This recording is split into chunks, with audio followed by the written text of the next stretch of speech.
Now that we have applied the concealer on the dark areas of the face, it is now time for the next step. Now, some people would want to put foundation after, and you can still do that if you want to.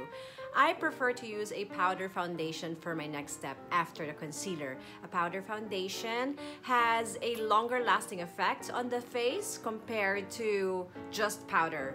And the best way for me to apply a powder foundation, instead of using the sponge that it usually comes with, is to apply it with a powder brush. It definitely has a lighter effect on the face.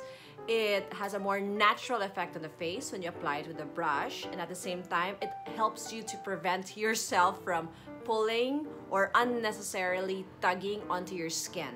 So I'm just going to apply a little bit of powder foundation on the brush and literally just brush it all over the face. There are many brands and products out there for powder foundation, and some of you might get confused on which product is a powder foundation. So it has a lot of different versions and names. It sometimes can be called two-way powder or two-way foundation or dual powder.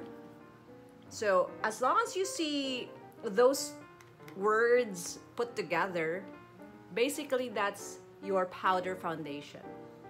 And you see, it's also easier for you to apply your powder foundation with a brush compared to using a sponge, because usually when you use a sponge, the tendency is for one side to be thicker than the other. So you keep adding on that side and you end up having a face with such thick makeup. If you apply your powder foundation using a brush, the tendency is that it looks more natural. It looks lighter. It doesn't look very heavy on the skin.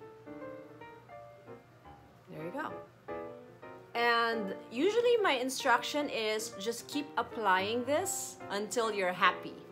And don't forget to connect to the neck. There. I'm happy.